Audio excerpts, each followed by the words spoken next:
छत्तीसगढ़ 7 नवंबर को first day की polling करने वाला है, फर्स्ट फेज की पोलिंग करने वाला है। और उससे महज 2 दिन पहले ही ईडी का एक भारी भरकम सा स्टेटमेंट आया जिसमें छत्तीसगढ़ के पॉलिटिक्स में काफी हड़कंप मच गया है। उस स्टेटमेंट में साफ तौर पर भूपेश बघेल जो छत्तीसगढ़ के मुख्यमंत्री हैं उन पर संगीन आरोप लगाए गए हैं और उन पर आरोप लगाते हुए यह कहा गया है कि कोई असीम दास नाम का बंदा था जिसे यूएई से स्पेशली भेजा गया था 5 करोड़ 39 लाख 5.5 करोड़ अप्रोक्सीमेटली वो पहुंचाने के लिए। अब ये पूरा मामला क्या है मैं आपको समझाती हूं। ईडी लगातार पिछले अक्टूबर से ही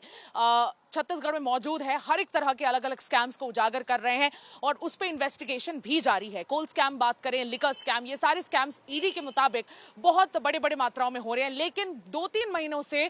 ईडी लगातार महादेव बुक के जो स्कैम है उस पर अपने कई सारे फैक्ट्स और इन्वेस्टिगेशंस शेयर कर रहे हैं, उस पर स्टेटमेंट रिलीज कर रहे हैं। इनफैक्ट एक प्रोसिक्यूशन कंप्लेंट भी फाइल हो चुकी है जो 197 पेजेस की है और जिसे सपोर्ट किया गया है 8,800 से ज्यादा रिलाइड डॉक्यूमेंट्स, एविडेंसेस भी लगाए गए हैं। उन स्टेटमेंट्स के मुताबिक एक हियरिंग भी पेंडिंग है और इनफैक्ट वो हियरिंग नवंबर में होने वाली है। लेकिन कल जो ईडी का स्टेटमेंट आया वो मैं आपको जरा बता दूं जिससे मामला जो है और साफ हो जाए। ईडी के स्टेटमेंट में ये साफ तौर पे लिखा गया है कि 2 तारीख को ईडी का सर्च हुआ था, ईडी को इंटेलिजेंस मिला था, इंटेलिजेंस इनपुट मिला था जिसके तहत ये पता चला था कि असीम दास नाम का एक बंदा ट्राइटन होटल में और भिलाई के कुछ लोकेशंस में hefty amount of cash carry कर रहा है और असीम दास को उस होटल ट्राइटन में जो रायपुर में स्थित है वहां जाके अरेस्ट किया गया। जब सर्च किया गया तो 5 करोड़ से ज्यादा का अमाउंट वहां से इलिसिट कैश रिकवर किया गया और फिर अरेस्ट करने के बाद जब असीम दास से पूछताछ हुई तो असीम दास ने यह कबूला कि उन्हें यूएई से भेजा गया है सौरभ चंद्राकर और रवि उत्पल का ये महादेव बुक ऐप, उसी का एक कॉन्ड्यूट बनाकर असीम दास को यूएई से ऑफिशियली भेजा गया है कि वो इलेक्शंस में इन्फ्लुएंस करने के लिए, इनफैक्ट इलेक्शनियरिंग के मनी के लिए वो ये 5 करोड़ लेके जाएं छत्तीसगढ़ और किसी बघेल को दे दें। ये कौन से बघेल है इसको क्लियर नहीं किया गया है, इस पे इन्वेस्टिगेशन अब भी जारी है। और इसके अलावा किसी सौरभ का नाम भी लिया गया है, माफ कीजिएगा किसी शुभम सोनी का भी नाम लिया गया है और कहा गया है कि उससे एक शुभम सोनी से लगातार असीम दास की बात हो रही थी। एक ऑडियो भी आया है बाहर जिससे शुभम सोनी जो कि एक बहुत अहम किरदार निभाता है पूरे महादेव बुक ऐप के स्कैम में,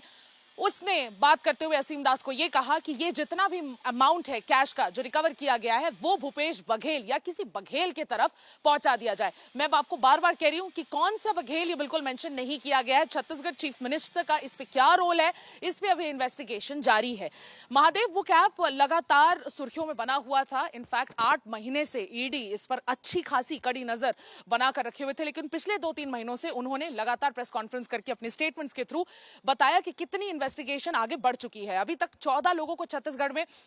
इस स्कैम से रिलेटेड अरेस्ट कर लिया गया है। इनफैक्ट जो छत्तीसगढ़ के ओएसडी है, चीफ मिनिस्टर के ओएसडी है, उनसे भी पूछताछ हुई, उनके पॉलिटिकल एडवाइजर से भी पूछताछ हुई। लेकिन उसके बावजूद कुछ एविडेंस हासिल नहीं होने पर अचानक से ये डेवलपमेंट हुआ और ट्राइटन में एक गाड़ी के डिक्की में इतने सारे पैसे रिकवर होने के बाद ये मामला फिर से तुल पकड़ गया। इस पर कांग्रेस ने काफी स्ट्रांगली रिएक्ट किया और कहा, जयराम रमेश ने दिल्ली से ये स्टेटमेंट जारी किया और कहा कि अब बीजेपी को अंदाजा हो चुका है कि वो बिल्कुल यहां पर जीतने नहीं वाले हैं, इसलिए उन्होंने अब अपना ब्रह्मास्त्र बनाम मोदी अस्त्र ईडी के सहारे से अब वो यहां पर इलेक्शन जीतना चाहते हैं। लगातार कांग्रेस ने यही बात मेंटेन की है कि भाजपा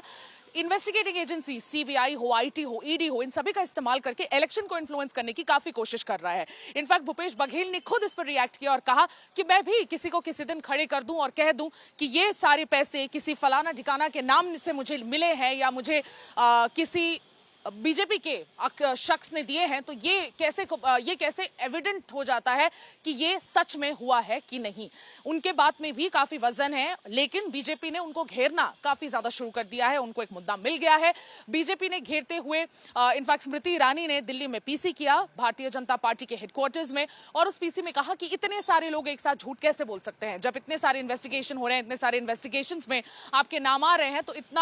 इतने सारे एविडेंसेस आपके अगेंस्ट कैसे हो सकते हैं अगर उसमें कोई सच नहीं है तो। अब मैं आपको बताती हूँ कि सीनियर पत्रकार सुनील कुमार ने क्या कहा। उन्होंने कहा कि जिस तरह से ये पूरा स्कैम पिछले 8-9 महीनों से ही स्कैनर पे था, रडार पे था ईडी के, लेकिन पोलिंग के कुछ 2 दिन पहले ही अचानक से एक नए कैरेक्टर की एंट्री होती है और उस नए कैरेक्टर असीम दास से शुभम सोनी का पता चलता है। और ऐसे ऐसे ये जो अचानक से एक स्टेटमेंट निकलता है, एक असीम दास के कहने पर ही एक स्टेटमेंट निकाल दिया जाता है, रिलीज करवा दिया जाता है, तो ये जरा अटपटी बात है। सुनील जी ने यह भी कहा कि वो सवाल नहीं उठा रहे कि जिस तरह से इन्वेस्टिगेशन चल रही है, लेकिन वो अपना जो शौक है वो व्यक्त करें कि किस तरह से 2 दिन पहले महज ईडी का इस्तेमाल कर ये जो स्टेटमेंट रिलीज किया गया है असीम दास के बेसिस पे, किसी बघेल को पैसे देने के बेसिस पे, ये साफ तौर पे ये साफ कर देता है कि इन्वेस्टिगेशन अभी भी अंडरवे है और इसलिए इस पे कमेंट करना बड़ा मुश्किल है। लेकिन जब हमने उनसे ये पूछा कि इसका पूरा इंपैक्ट इलेक्शन पे क्या होगा, तो उन्होंने काफी साफ तौर पे ये कहा कि इसका इंपैक्ट इलेक्शन में कितना पहुंचेगा ये तो नहीं पता, लेकिन बीजेपी इसको ये बीजेपी के लिए भी थोड़ा सा फायदेमंद हो सकता है, क्योंकि महादेव ऐप ये जो स्कैम है बहुत बड़ा स्कैम है, तो बीजेपी के लिए शायद थोड़ा फायदेमंद हो, लेकिन कांग्रेस के लिए थोड़ी सी सिंपैथी भी आ सकती है। इनफैक्ट इसका बहुत ज्यादा असर, अगर मेरी माने तो बहुत ज्यादा असर इलेक्शन पर कितना पड़ेगा ये देखना इंटरेस्टिंग होगा। लेकिन लास्ट मिनट ये होने से बीजेपी बहुत ज्यादा आक्रामक हो गई, लेकिन लोगों में कितना ज्यादा इसका मैसेज ये ग्राउंड पर लेके जा पाएगी ये देखना खास होगा, और कितना ये वोटिंग में तब्दील होता है, कितने ये वोट्स में तब्दील होता है, that remains to be seen. आज के लिए बस इतना ही। मैं सुमी राजप्पन, वीडियो जर्नलिस्ट राघवेंद्र पांडे के साथ, चुनाव आज तक।